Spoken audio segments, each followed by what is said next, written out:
प्रिय विद्यार्थियों, मैं Sonkiya madam Christ church convent school Gadarwara digital class में आपका स्वागत है।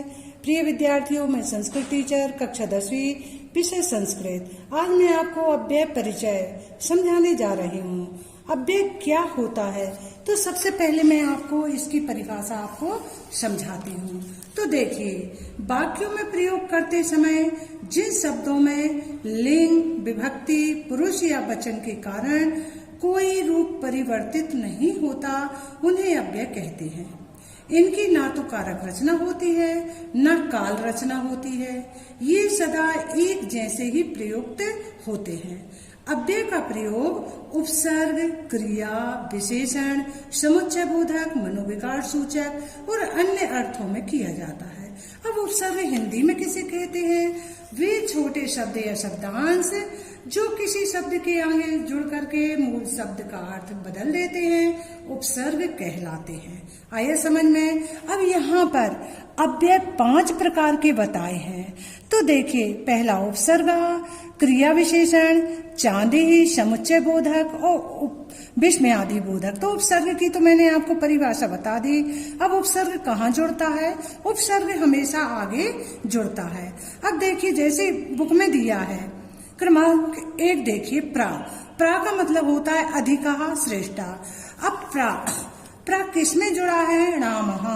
यदि णामः में जुड़ा है प्रा तो क्या हो जाता है? प्रणामः। इसका मतलब होता है अधिक झुकना। अब देखिए परा। परा का मतलब होता है विपरीतम या पीछे, उल्टा। पृष्ठता यानी पीछे और विपरीतम यानी उल्टा। तो इसका देखिए, जया में परा जुड़ा है तो क्या हो गया? पराजया। इसका मतलब होता है हार यानी परावना। अब जैसे अप यानी होता है दूरम या दूर। हारा में अप जुड़ा है तो अपहारा यानी दूर ले जाने वाला। आया समझ में। इस तरह हमारा उपसर्ग रहते हैं। अब देखिए, ये उपसर्ग समय सूचक भी होते हैं। ये अनेक प्रकार के होते हैं। अब देखिए, ये तो मैंने आपको बता दिया। तो इनकी संख्या कितनी बताई गई है? 22। उपसर्ग कितने होते हैं? 22। अब इनके देखो, जैसे क्या है? प्रा है, परा, अप, सम, अनु, अब, निश, निर, दुस, दुर, वी, आंग्ल, नी, अधि, अपि, अति, सु, उत, अभि, परि, अति, प्रति, परि, उप, प्रादयः, उपसर्गः। तो ये इनकी संख्या हो गई कितनी? 22। अब देखिए, इसी तरह वाक्य हमको बनाने हैं। पहले में शब्द दिया है, दूसरे में उसका अर्थ दिया है और तीसरे नंबर पर यहाँ पर हमको जोड़ करके बताया गया है।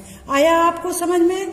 अब इसके बाद देखिए क्या है यहाँ पर? निर। तो देखिए, निर्गमः। तो नी रे, ये ऊपर रेफ लगी है, निर्गमः में जुड़ा है, निर्गमः हो गया। अब दुस। दुस यानी होता है कठिनम। दुस ये जुड़ा है कराह में, तो दुष्कराह हो गया। इसका अर्थ करने में कठिन। आया समझ में? तो इस तरह ये हमने जोड़े हैं। अब बेटा आप पेज पलटाइए। अब देखिए, दूसरा है क्रिया विशेषणानि।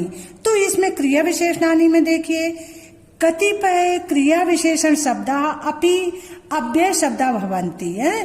तो इसमें कौन कौन से आए हैं? अपि, एव, कदा, कुतः, मा, इतस्ततः, यत्, तत्, अत्र, तत्र, यत्र, तत्र, यदा, कदा, तथा, यथा, तथा, यावत्, तावत्, सनः। तो ये अव्यय आए हैं। अब इनका प्रयोग कहाँ हुआ है? देखिए, अपि यानी होता है भी, इव यानी समान, एव यानी ही, कदा यानी कब, कुतः यानी कहाँ से, मा यानी नहीं, इतस्तता इधर उधर, यत् तत्, अत्र यानी यहाँ, तत्र यानी वहाँ, यत्र तत्र जहाँ तहाँ, यदा तदा जब तब, यथा तथा जैसा तैसा, यावत तावत। तो ये सभी के दिए हैं। तो ये क्रिया विशेषण में है। इनमें इनको लगा करके ये वाक्य बनाए गए हैं। ये ज्यों के त्यों रहते हैं, इनमें कोई परिवर्तन नहीं होता है। अब देखिए, तीसरा नंबर है चांदी। चांदी का प्रयोग किन शब्दों के लिए होता है? इनका और के लिए, अथवा के लिए, अधिक के लिए होता है। तो ये और अथवा अधिक बताना होता है। तो चांदी अव्यय अव्यय का प्रयोग होता है वाक्यों में।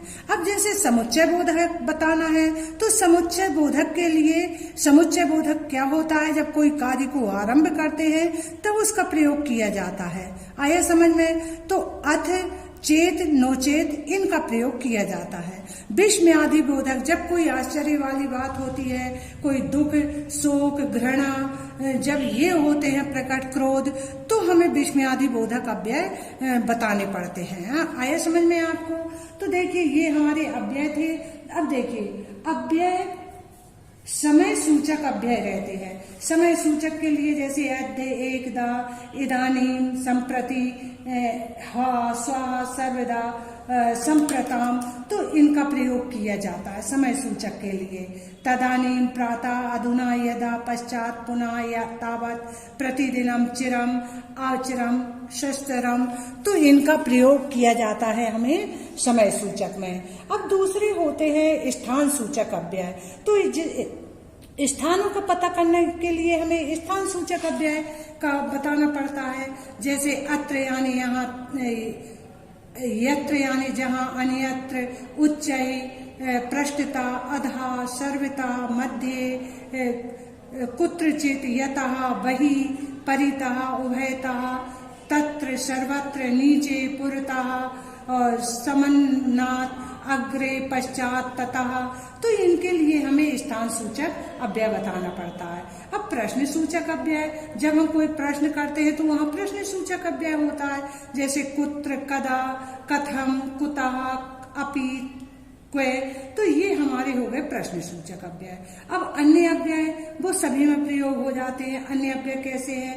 अथ, यथा, सर्वदा, अतः, इत्थम, वहम, बाढ़म, ध्रुवम, तू, परंतु, ईवशयम, तो ये है हमारे अन्य। अब कुछ अव्यय ऐसे हैं जो हमारे एग्जाम में आते हैं अनिवार्य रूप से, तो उनको और देख लीजिए, अपना हो जाएगा। जैसे क्या है? तत्र, तत्र से वाक्य बनाने आते हैं। कदा प्रश्न में आता है, अधुना भी आता है। तत्र यानी वहां, कदा यानी कब, अधुना यानी अभी, अद्य यानी आज, श्वः यानी आने वाला, हया यानी बीता हुआ कल, अत्र यानी यहाँ, यत्र यानी जहाँ, सर्वत्र यानी सब जगह, कुत्र यानी कहाँ, तत्र यानी वहाँ, इदानीं इस समय, तदानीं उस समय, प्रातः यानी सुबह, सायं यानी शाम, दिवा यानी दिन में, रात्र यानी रात में, उच्च यानी जोर से, शनैः यानी धीरे, सहसा यानी अचानक, यतः यानी क्योंकि, यतः यानी इसलिए, यदा यानी जब, यदि यानी यदि, पृथक यानी अलग, नाना यानी अनेक, चा यानी और। आया बेटा समझ में? तो ये आते हैं। अब जैसे क्या है? चेदी, उसमें अपना आता है चांदी में चा, और भयापूर्वक, किल, खलु, यानी खलु का मतलब होता है समुचय, निश्चय ही। और तू, किंतु का परंतु होता है, तू का होता है परंतु। आया क्रमशः का बारी बारी, यावत तावत का जब जब, अलम का बस करो, वही का बाहर, माँ का नहीं, अपी का भी। आया बेटा समझ में? अहिर्निशम यानी रात और दिन, सह यानी साथ में। तो इतने अव्यय हो गए अपने। आया समझ में? तो अव्यय आप समझ गए अव्यय क्या होता है, अव्यय का प्रयोग कहाँ होता है, तो ये कितने प्रकार के होते हैं, इन उपसर्ग की संख्या कितनी होती है, मैंने आपको पूरा बता दिया है। आपने ध्यान दिया होगा। यदि आपको समझ में नहीं आता तो आप फिर से वीडियो खोल करके देख सकते हैं। तो अव्यय आपको 5 ही याद करना है। आया समझ में? धन्यवाद।